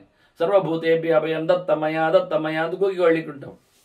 ಹಾಗೆ ಕೊಟ್ಟ ಬಳಿಕ ಇವನು ಆರಾಮವಾಗಿ ತಿರುಗುವಾಗ ಇವನಿಗೆ ಯಾವ ಪ್ರಾಣಿಗಳಿಂದಲೂ ಮನುಷ್ಯರಿಂದಲೂ ಮರಮಟ್ಟುಗಳಿಂದಲೂ ಕ್ರಿಮಿಕೀಟಗಳಿಂದಲೂ ಯಾವುದರಿಂದಲೂ ಇವನಿಗೆ ಭಯವೇ ಇಲ್ಲ, ಹೆದರಿಕೆ ಇಲ್ಲ, ಆಗುವುದೇ ಇಲ್ಲ. ಅವು ಕಚ್ಚಿದರೂ ಸಾಯುವುದಿಲ್ಲ ಅಂತಾದ್ರೆ ಆಹಾರ ತಿನ್ನದಿದ್ರೂ ಸಾಯುವುದೇನಿಲ್ಲ. ಆರಾಮ ಆಗ್ಬೇಕಾದ ಆಗಿರ್ತದಷ್ಟೇ, ಮತ್ತೇನಿಲ್ಲ. ಹೀಗಾಗಿ ಎಲ್ಲ ಪ್ರಾಣಿಗಳಿಂದಲೂ ಹೆದರಿಕೊಳ್ಳದೆ ಆರಾಮವಾಗಿರ್ಲಿಕ್ಕೆ ಬರ್ತದೆ. ಕೃತ್ವ ಅಗ್ನಿಹೋತ್ರಂ ಸ್ವಶರೀರ ಸಂಸ್ಥಂ, ಅಗ್ನಿಹೋತ್ರವನ್ನು ತನ್ನ ದೇಹದಲ್ಲೇ ಮಾಡಲಿಕ್ಕೆ, ಹೊರಗಿನ ಅಗ್ನಿಕುಂಡ ಅದಕ್ಕೆ ಆಹುತಿ ಇಲ್ಲ. ಮತ್ತೆ ಇಲ್ಲಿ ಶಾರೀರ ಅಗ್ನಿಂ ಸಮುಖೇ ಜುಹೋತಿ, ತನ್ನ ಮೋರೆಯಲ್ಲೇ ಆಹಾರದ ವಿಶೇಷವಾದಂತಹ ಆಹುತಿ. ಇಷ್ಟೇ ಶರೀರದ ಅಗ್ನಿಗೋಸ್ಕರ ಆಹುತಿ ಕೊಡುವುದಷ್ಟೇ ಹೊರತು ಹೊರಗಿನ ಕುಂಡದ ಅಗ್ನಿಯನ್ನು ಮೇಳನ ಮಾಡಿಕೊಳ್ಳುವ, ಅದನ್ನು ಬೆಳೆಸಿಕೊಳ್ಳುವ ಕಥೆಯೇ ಇಲ್ಲ. ಯೋ ಭೈಕ್ಷ್ಯ ಚರ್ಯೋಪಗತೈ ಅವಿರ್ಭಿಹಿ, ಸಿಕ್ಕಿದ್ದು ಅವಿಸುಗಳು ಯಾವುದಂದ್ರೆ ಭಿಕ್ಷೆಯಲ್ಲಿ ಕೊಟ್ಟದ್ದೇ. ಅವರು ಇವತ್ತೇನು ಕೊಟ್ಟಿದ್ದಾರೆ ಅದು ಅವ್ರು ಏನು ಕೊಟ್ಟಿರ್ಬೋದು, ರಾಗಿ ಮುದ್ದೆ ಕೊಟ್ಟಿರ್ಬೋದು, ಜೋಳ ರೊಟ್ಟಿ ಕೊಟ್ಟಿರ್ಬೋದು, ಅನ್ನ ಪಾಯಸ ಕೊಟ್ಟಿರ್ಬೋದು. ಯಾವ ಹವಿಸ್ಸು ಅಂತಿಲ್ಲ, ಅದರಿಂದಲೇ ಹವಿಸ್ಸು. ಯಾವುದಕ್ಕೆ? ಶರೀರಕ್ಕೆ ಹೋಮ. ಇಲ್ಲೇ ಕುಂಡ ಶರೀರದ ಅಗ್ನಿಗೆ ಹೋಮ ಮಾಡುವಂಥದ್ದು ಯಾವುದು? ಇದು ಅವನ ದೊಡ್ಡ ಮುಖದ ಯಜ್ಞ ಅಂತ ಅರ್ಥ. ಇಂಥ ಚಿತಾಗ್ನಿನಾಂ ಪ್ರಾಪ್ಯ ಸಯಾತಿ ಲೋಕ, ಇಂಥವನು ಉತ್ತಮವಾದ ಲೋಕವನ್ನು ಪಡಿತಾನೆ. ಅಗ್ನಿಚಿತರು ಮಾಡಿದ ಲೋಕ ಏನಿರ್ತದೆ, ದೊಡ್ಡ ದೊಡ್ಡ ಸೋಮಯಾಗ, ಅಶ್ವಮೇಧಯಾಗ ಇವೆಲ್ಲ ಮಾಡ್ತಾರಲ್ಲ ದೊಡ್ಡ ದೊಡ್ಡ ಮಟ್ಟಿನಲ್ಲಿ ಹೋಮ ಹವನಗಳನ್ನು, ಅಂಥವರು ಏನು ಅಗ್ನಿ ಚಯನ ಮಾಡಿಕೊಂಡು ಪಡೆದಿರ್ತಾರೆ ದೊಡ್ಡ ಮಟ್ಟಿನ ಲೋಕ, ಅದನ್ನು ಇವ ಪಡಿತಾನೆ. ಅಯ್ಯೋ ಅಗ್ನಿ ಕಾರ್ಯ ಬಿಟ್ಟದ್ದಕ್ಕೆ, ಆಹುತಿ ಕೊಡದೇ ಇರುವುದಕ್ಕೆ, ಯಾವುದೇ ರೀತಿಯಾದ ದೊಡ್ಡ ಮಟ್ಟಿನ ಕಾರ್ಯಕ್ರಮ ಆಗದೇ ಇದ್ದದ್ದಕ್ಕೆ ತನಗೆ ಲೋಕ ಇಲ್ಲಲ್ಲ. ಅವರೆಲ್ಲ ಏನು ದೊಡ್ಡ ಮಟ್ಟಿನಲ್ಲಿ ಯಜ್ಞಯಾಗಾದಿಗಳು ಮಾಡಿರ್ತಾರೆ, ಅದರಿಂದ ಬರೋದಕ್ಕೆ ಲೋಕವನ್ನು ಇವನು ಪಡಿತಾನೆ. ಇವನದ್ದು ಯಜ್ಞವೇ ದೇಹದಲ್ಲಿನ ಅಗ್ನಿಗೆ ಭಿಕ್ಷೆಯ ಆಹುತಿಯನ್ನು ಕೊಡುವ ಮೂಲಕ. ಮೋಕ್ಷಾಶ್ರಮಂ ಕುರುತೆ ಯಥೋಕ್ತಂ, ಇದಕ್ಕೆ ಮೋಕ್ಷಾಶ್ರಮ ಅಂತ ಹೆಸರು. ಇದು ಆಶ್ರಮ ಯಾವುದು ಕೇಳಿದರೆ ಸನ್ಯಾಸಾಶ್ರಮ ಅಂದರೆ ನ್ಯಾಸ ಅಂದರೆ ಬಿಡುವುದು ಅಂತ ಅರ್ಥ, ಎಲ್ಲವನ್ನು ತೊರೆಯುವುದು. ಮೋಕ್ಷ ಅಂದರೆ ಬಿಡುಗಡೆ ಅಂತ ಅರ್ಥ. ಇದು ಬಿಡುಗಡೆಯ ಆಶ್ರಮ, ಬಿಟ್ಟ ಆಶ್ರಮ ಇದು. ಇದನ್ಯಾರು ಸಹಜವಾಗಿ ಸರಿಯಾಗಿ ಹೇಳಿದಾಗಿ ಮಾಡ್ತಾರೆ. ಶುಚಿ ಸುಸಂಕಲ್ಪಿತ ಬುದ್ಧಿಯುಕ್ತ, ಚೆನ್ನಾಗಿ ಮಾಡಬೇಕು, ಗಟ್ಟಿ ಮನಸ್ಸು ಇರಬೇಕು. ಅದು ಭಗವಂತನೆಡೆಗೆ ಸಾಗುವ ಮನಸ್ಸಿನಲ್ಲಿ ಮಾಡಿರಬೇಕು. ಯಾವ್ಯಾವುದಲ್ಲ, ದೇವರ ಸೇವೆಯೇ ಪ್ರಧಾನವಾದದ್ದು. ಇನ್ನು ಯಾವ್ಯಾವುದೋ ದೇವತೆಗಳ ಭೂತಗಳ ಇತ್ಯಾದಿಗಳದ್ದಲ್ಲೇ ಅಲ್ಲ. ಅಲ್ಲಿ ಯಾರು ಮೋಕ್ಷದ ವ್ಯವಸ್ಥೆಯವರಲ್ಲ. ಒಬ್ಬನೇ ದೇವರು ಮೋಕ್ಷದ ಕಲ್ಪನೆಯಲ್ಲಿರುವವನು ಮುಕುಂದ ಅಂತ ಕರೆಯಲ್ಪಡುವವನು. ಅಂತಹ ಮೋಕ್ಷದನಾದ ಭಗವಂತನೆಡೆಗೆ ತನ್ನ ಪಯಣ ಆಗಬೇಕು. ಅಂಥವನು ಹೀಗೆ ಮಾಡ್ತಾ ಇದ್ರೆ ಅನಿಂದನಂ ಜ್ಯೋತಿರಿವ ಪ್ರಶಾಂತಂ ಸ ಬ್ರಹ್ಮಲೋಕಂ ಶ್ರಯತೆ ದ್ವಿಜಾತಿ. ಅಂಥವನು ಒಳ್ಳೆಯ ಲೋಕವನ್ನು ಪಡಿತಾನೆ, ಬ್ರಹ್ಮಲೋಕದೆಡೆಗೆ ಸಾಗ್ತಾನೆ, ಭಗವಂತನನ್ನು ಕಾಣ್ತಾನೆ. ಹಾಗಾಗಿ ಹೇಗೆ ಉರಿಯುತ್ತಿರುವ ಬೆಂಕಿ ಅದು ಶಾಂತವಾಗ್ತದೆ ಯಾವಾಗ ಅದಕ್ಕೆ ಉರುವಲು ಸಿಗದಿದ್ದಾಗ, ಎಣ್ಣೆ ಖಾಲಿಯಾದಾಗ, ಬತ್ತಿ ಉರಿದು ಹೋದಾಗ, ಹಾಗೆ ಇವನು ಸಹ ಅವಿಸ್ಸುಗಳಿಂದ ತನ್ನೊಳಗಿನ ಬೆಂಕಿಯನ್ನು ಬೆಳಗಿಸಿಕೊಂಡವ ಆಹುತಿಯನ್ನು ನಿಲ್ಲಿಸುವ ಮೂಲಕ ಕೊನೆಯ ನಿಲ್ಲುಗಡೆಯಲ್ಲಿ ತನ್ನ ಬೆಂಕಿಯನ್ನು ಆತ ಶಾಂತಗೊಳಿಸುವಂತೆ ತಾನು ಮತ್ತೆ ಭಗವಂತನೆಡೆಗೆ ಜೀವಜ್ಯೋತಿ ಅದು ಇಲ್ಲಿ ಶರೀರದಲ್ಲಿ ಇಲ್ಲ ಆಗ್ತದೆ, ಹಾಗೆ ಭಗವಂತನೆಡೆಗೆ ಅದು ಸಾಕ್ತದೆ. ಭರದ್ವಾಜರಿಗೆ ಪ್ರಶ್ನೆ ಬಂತು, ಅಲ್ಲ ಇಲ್ಲಿಂದ ಹೋಗುವುದೆಲ್ಲಿಗೆ? ಅಸ್ಮಾತ್ ಲೋಕಾತ್ ಪರೋಲೋಕ ಶ್ರೂಯತೆ ನೋಪಲಭ್ಯತೆ. ಇಲ್ಲಿಂದ ಹೊರಟೋದ ಬೇರೆ ಲೋಕಕ್ಕೆ ಹೋಗ್ತಾನೆ, ಸ್ವರ್ಗಲೋಕ ಅಂತ ಹೇಳ್ತೀರಿ, ಅದು ಕಿವಿಗೆ ಕೇಳ್ತದೆ, ನಮಗೆ ಸಿಗಲಿಲ್ಲ, ಸಿಗುವುದಿಲ್ಲ. ಹಾಗಿರುವಾಗ ಲೋಕದ ಕಥೆ ಎಂಥದ್ದು, ಪರಲೋಕದ ಕಥೆ ಏನು, ಅದನ್ನು ಸ್ವಲ್ಪ ಹೇಳಿ ನಮಗೆ ನೋಡುವ. ನೋಡಿ, ಒಳ್ಳೆ ಪ್ರಶ್ನೆ. ಕೇಳುವುದು ಯಾಕೆ ಹೇಳಿದೆ? ಎಲ್ಲರೂ ಉತ್ತಮ ಲೋಕವನ್ನು ಬೆಳೆದರು, ಉತ್ತಮ ಕೆಲಸವನ್ನು ಮಾಡಿದರು, ಹೌದು, ಎಲ್ಲಿ ಎಂಥದ್ದು ಆಗಬೇಕಲ್ಲ. ಅದನ್ನ ಪರಲೋಕದ ವಿಷಯ ಕೇಳಿದ್ದುಂಟು, ಆದರೆ ಸಿಕ್ಕಿದ್ದು ಕಾಣುವುದಿಲ್ಲ, ಅದರ ಬಗ್ಗೆ ಹೇಳಿ ಅಂದಾಗ ಭೃಗುಗಳು ಹೇಳ್ತಾರೆ, ಹೌದು ಇಲ್ಲೇ ಉಂಟಲ್ಲ ಪರಲೋಕ. ಅಂದರೆ ಎಲ್ಲಿ? ಉತ್ತರೇ ಹಿಮೋತ್ಪಾರ್ಶ್ವೇ ಪುಣ್ಯೇ ಸರ್ವಗುಣಾನ್ವಿತೆ. ಹಿಮಾಲಯದ ಉತ್ತರದಲ್ಲಿ ಪರಲೋಕ ಉಂಟು, ಅದು ಎತ್ತರದಲ್ಲಿ ಉಂಟು ಅಂತಾರೆ. ಪುಣ್ಯ ಕ್ಷೇಮ್ಯ ಚ ಕಾಮ್ಯಶ್ಚ, ಒಳ್ಳೆಯ ತಾಣ, ಅಲ್ಲಿ ಕ್ಷೇಮ ಇದೆ, ಆರಾಮ ಇರ್ತಾನೆ, ಒಳ್ಳೇದು ಬರ್ತದೆ, ಅದರ ಬಗ್ಗೆ ವಿವರಣೆ ಕೊಡ್ತಾರೆ ಅವರು. ಅದು ಎಲ್ಲರೂ ಬೇಕು ಅಂತ ಬಯಸಿ ಬರತಕ್ಕ ತಾಣ ಆಗಿದೆ ಅದು. ಅದು ಸಪರಹ ಲೋಕವಚ್ಚ, ಅದು ಇಲ್ಲಿಂದ ಬೇರೆ ಲೋಕ ಅಂತ ಅರ್ಥ. ಅದರ ವಿವರಣೆಯನ್ನೆಲ್ಲ ಕೊಡ್ತಾರೆ, ಹೇಗಿರ್ತದೆ ಏನು ಅಂತ. ಮುಖ್ಯವಾಗಿ ಇದು ಹಿಮಾಲಯದ ಆಚೆಗೆ ಇರತಕ್ಕಂತಹ ಒಂದು ವಿಶಿಷ್ಟವಾದ ತಾಣ ಅಂತ. ಇವತ್ತು ಅಲ್ಲಿ ಹೋಗ್ಲಿಕ್ಕೆ ಬರ್ತದೆ ಹಿಮಾಲಯಕ್ಕೆ, ಅದರ ಆಚೆ ಹೋಗ್ಲಿಕ್ಕೆ ಆಗುವುದಿಲ್ಲ ಅಂತ ನಿಲ್ತಾರೆ. ಹಾಗಾಗಿ ಆಚೆ ಇದೆ ಎನ್ನುವುದರ್ಥ ಸತ್ಯ, ಅಲ್ಲಿಂದ ಮೇಲಕ್ಕೆ ಹೋಗ್ಲಿಕ್ಕೆ ಬರ್ತದೆ ಎನ್ನುವುದನ್ನು ತಿಳಿಸ್ತಾರೆ. ಹೋಗ್ಬೇಕು, ಅವ್ರು ಹೇಳಿದ್ದಾರೆ ಬರ್ಲಿಕ್ಕೆ ಉಂಟು ಅಂತ. ತತ್ರ ಹಿ ಅಪಾಪಕರ್ಮಾಣ ಶುಚಯ ಅತ್ಯಂತ ನಿರ್ಮಲಾ, ಪರಿಶುದ್ಧ ಆತ್ಮರು, ಒಳ್ಳೆ ದೇವರ ಸೇವೆ ಮಾಡಿದವರು, ತಮ್ಮ ಎಲ್ಲ ಪಾಪಗಳನ್ನೆಲ್ಲ ಕಳ್ಕೊಂಡವರು ಕರ್ಮಗಳಿಂದ, ನಿತ್ಯ ಸೇವೆಗಳಿಂದ, ಅಂತಹ ಅಂತಃಕರಣ ಶುದ್ಧರಾದವರು ಖಂಡಿತವಾಗಿಯೂ ಅಲ್ಲಿ ಬರಲಿಕ್ಕೆ ಬರ್ತದೆ. ಲೋಭ ಮೋಹ ಪರಿತ್ಯಕ್ತ, ಆಸೆ ಆಕಾಂಕ್ಷೆ ಇವನ್ನೆಲ್ಲ ಬಿಟ್ಟವರಾಗಲಿ, ಎಲ್ಲ ಚೆನ್ನಾಗಿ ತಿಳ್ಕೊಳ್ಬೇಕು, ಎಲ್ಲವನ್ನು ತೊರೆದಿರಬೇಕು. ಅಲ್ಲಿ ಅದು ಸಂಪಾದನೆ ಮಾಡಲಿಕ್ಕೆ ಎಲ್ಲ ಅಲ್ಲ, ಮತ್ತೆ ಹಿಂದೆ ಬರಲಿಕ್ಕೆ ಅಂತ ಇಲ್ಲ. ಹಾಗಾಗಿ ಇಂತಹ ಮಾನವಾಹ ನಿರುಪದ್ರವಾಹ, ಯಾರಿಗೂ ಹಿಂಸೆಯನ್ನು ಯೋಚನೆ ಮಾಡದವರು. ಯಾಕೆ ಹೋಗುವಾಗ ಅವರ ಮನಸ್ಸಿನಲ್ಲಿ ಭಾವನೆಗಳು, ಹಿಂಸಾ ಭಾವನೆಗಳಿದ್ರೆ ಅವರು ಅಲ್ಲಿಯೇ ಸಾಯ್ತಾರೆ ಅಥವಾ ಅಲ್ಲೇ ಹಿಂದೆ ಬರ್ತಾರೆ, ಅವ್ರಿಗೆ ಆಗುದು. ಅಂದ್ರೆ ಶುದ್ಧ ಮನಸ್ಕರಿಗೆ ಮಾತ್ರ ಹೋಗಲು ಇರತಕ್ಕಂಥ ತಾಣ ಆಗಿದೆ ಅದು. ಅದನ್ನು ಬೇಕಾದರೂ ಸ್ವರ್ಗ ಅಂತ ಕರೆಯುವ. ಸ್ವರ್ಗ ಸದೃಶ ದೇಶ, ತತ್ರ ಹ್ಯುಕ್ತಾ ಶುಭಾ ಗುಣ, ಅದು ಸ್ವರ್ಗ ಸದೃಶವಾದ ನೆಲ. ಸ್ವರ್ಗ ಅಂತಲ್ಲ, ಅದರಲ್ಲಿ ಹೋಗ್ಲಿಕ್ಕೆ ಬರ್ತದೆ, ಹೋಗುವ ತಾಣ ಹೌದು. ಪುಣ್ಯ ದೇಶ, ಕೇಳ್ತದೆ ಸಿಗಲಾರದ್ದು ಹೇಳುವುದಕ್ಕೆ, ಎಲ್ಲ ಸಿಗ್ತದೆ ಅಂತಾರೆ ಹೇಳು. ಕೇಳುವುದು ಮಾತ್ರ ಅಲ್ಲ, ಸಿಗುವುದುಂಟು. ಮನುಷ್ಯ ಗಮ್ಯವಾದದ್ದಿದೆ, ಅದೆಲ್ಲ ಗುಣಗಳು ಅಲ್ಲಿವೆ. ಯಾವುದೇ ರೀತಿಯಾದಂತಹ ದೋಷಗಳ ತಾನಲ್ಲ. ಹಾಗಾಗಿ ಅಲ್ಲಿ ಯಾವುದೇ ರೀತಿಯಾದಂತಹ ಕಷ್ಟಗಳು ಅನುಭವಕ್ಕೆ ಬರುವುದಿಲ್ಲ. ಖಾಲಿ ಸುಖವನ್ನು ಬಯಸುವವರಿಗೆ ಬೇರೆ ಲೋಕ ಇದೆ, ಸ್ವರ್ಗ ಸದೃಶವಾದ ಲೋಕ ಇದೆ, ಅದು ಹಿಮಾಲಯದ ಬದಿಯಲ್ಲಿದೆ ಅಂತ ಹೇಳಿಬಿಡ್ತಾರೆ. ಎಷ್ಟು ದೂರ ಏನು ಅಂತ ಮತ್ತೆ ಹೇಳುವುದಿಲ್ಲ, ಸೀಕ್ರೆಟ್. ಆದರೆ ಅದರ ಬಗ್ಗೆ ವರ್ಣನೆ ಮಾತ್ರ ಕೊಡ್ತಾರೆ ಸುಮಾರು ಮಾತುಗಳಿಂದ. ಶುದ್ಧವಾದ ಪ್ರದೇಶಗಳ ಬಗ್ಗೆ ಮನುಷ್ಯರಿಗೆ ಕೇಳುವಾಗಲಿ ಖುಷಿ ಆಗ್ತದೆ, ಹೋಗಬೇಕು ಅಂತ ಅನಿಸ್ತದೆ. ಆದರೆ 10 ಜನರು ಒಟ್ಟಿಗೆ ಹೋಗುವ ಅಂತ ಯೋಚನೆ ಮಾಡ್ತಾರೆ, ಅಲ್ಲಿ ಹೋಯ್ತು, ಹಾಳಾಗಿ ಹೋಯ್ತು. ಅಲ್ಲಿ ಸಿಕ್ಕಿದ್ದನ್ನೆಲ್ಲ ದೋಚುವ, ಹಾಗೀಗೆ ಹೋಗುವಾಗ ಒಂದಿಷ್ಟು ಇಟ್ಕೊಂಡು ಹೋಗುವ. ಇಲ್ಲಿ ಹೊರಟವನು ಯಾರು? ಪರಿವ್ರಾಟ್, ಎಲ್ಲವನ್ನು ತೊರೆದವ. ಹಾಗಾಗಿ ಇಲ್ಲಿಯೇ ತೊರೆದು ತನ್ನ ಸಾಧನೆಗಾಗಿ ಹೋಗಬೇಕು ಅಂತ ಇರುವವನು ಉತ್ತರ ಲೋಕವನ್ನು, ಉತ್ತಮ ಲೋಕವನ್ನು ಕಾಣುತ್ತಾನೆ, ಪಡಿತಾನೆ ಅಂತ ಇಲ್ಲಿ ಭೃಗು ಋಷಿಗಳು ಹೇಳುತ್ತಾರೆ. ಹಾಗಾಗಿ ಋಷಿಗಮ್ಯವಾದ ತಾಣಗಳು, ದೇವತಾಗಮ್ಯವಾದ ಪ್ರದೇಶಗಳು, ಹಾಗಾಗಿ ಅತ್ಯಂತ ಕ್ಷೇಮವಾದ ವಿಶೇಷವಾದ ಭೋಗಭೂಮಿ ಅಲ್ಲದೆ ಒಂದು ದೃಷ್ಟಿಯಿಂದ ತಿಂದು ತಿರುಗಿ ಇದೇನು ಪಿಕ್ನಿಕ್ ಸೆಂಟರ್ ಅಂತ ತಿಳ್ಕೊಳ್ಬೇಡಿ, ಅಥವಾ ಟೈಮ್ ಪಾಸ್ಗೆ ಇರುವಂಥದ್ದು ಅಂತ, ಅಥವಾ ನಿವೃತ್ತರಿಗಾಗಿ ಅಲ್ಲ, ಇದು ಭಗವದೆಡೆಗೆ ಪ್ರವೃತ್ತರಿಗಾಗಿ ತಾಣ.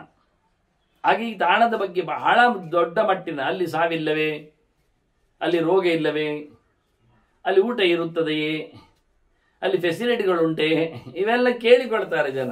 ಅದೆಲ್ಲದಕ್ಕೆ ಉತ್ತರಗಳನ್ನು ಶಾಸ್ತ್ರೀಯವಾಗಿ ಪ್ರಾಮಾಣಿಕವಾಗಿ ವಿತ್ ಡಾಕ್ಯುಮೆಂಟ್ಸ್ ನಮ್ಮ ಭೃಗು ಋಷಿಗಳು, ಯಾಕೆಂದ್ರೆ ಅವರೆಲ್ಲ ಹೋಗಿ ಬಂದವರು. ಭರದ್ವಾಜರು ನೋಡಿ ಉಂಟಾ ಕಾಣುವುದಿಲ್ಲ ಅಂತ ಪ್ರಶ್ನೆ ಮಾಡಿಕೊಂಡದ್ರಿಂದ ಪ್ರಶ್ನೆ ಎಷ್ಟು ದೊಡ್ಡ ಮಟ್ಟಿನಿತ್ತು ಅಂತ ಆಯ್ತು ನೋಡಿ. ಇಲ್ಲ ಇದೇ ಕಾಣ್ತದೆ ಅಂತ ಹೇಳಿಕೊಳ್ಳಿಕ್ಕೆ ಭೃಗುಗಳು ಹೋಗ್ಬೇಕಾದ್ರೆ ಭೃಗುಗಳು ಎಷ್ಟು ದೊಡ್ಡವರು ಅಂತ ಅರ್ಥ ಆಯ್ತು ನೋಡಿ. ಚತುರ್ಮುಖರಿಂದ ಹುಟ್ಟಿ ಬಂದವರು ಭೃಗು ಋಷಿಗಳು ಆರಂಭದಲ್ಲಿ. ಮತ್ತೆ ಎಲ್ಲೆಲ್ಲಿ ಅವರು ಹುಡ್ತಾರೆ, ಇತರ ಸೃಷ್ಟಿಗಳು ಬರ್ತವೆ ಅಂತ ಅತ್ಯಂತ ಎತ್ತರರಾದವರು ಹೇಳ್ತಾ ಇದ್ದಾರೆ ಅಲ್ಲಿ ಅಂತಹ ತಾಣ ಇದೆ ಅಂತ. ಹಾಗಾಗಿ ಹೋಗಿ ಬರಲಿಕ್ಕಲ್ಲ, ಹೋಗುವವರಿಗಾಗಿ ತಾಣ, ಎಲ್ಲ ಬಿಟ್ಟು ಬಂದವರಿಗಾಗಿ ತಾಣ ಸಿಗ್ತದೆ. ಅವರು ಸಾಧನೆ ಮಾಡಲಿಕ್ಕೆ ಅಲ್ಲಿ ಸಿದ್ಧರಾದರೆ ಅನುಕೂಲವಾಗಿರ್ತದೆ ಅನ್ನುವ ನೆಲೆಯಲ್ಲಿ ಅದನ್ನು ಹೋಗಿ ನೋಡಿ ಬರ್ತೇನೆ, ವಿಡಿಯೋ ಶೂಟ್ ಮಾಡಿ ಬರ್ತೇನೆ, ಇನ್ನೊಬ್ಬರು ತಿಳಿಸ್ಲಿಕ್ಕೆ ಆಗ್ತದೆ, ಅದ್ಯಾವುದೂ ಅಲ್ಲ.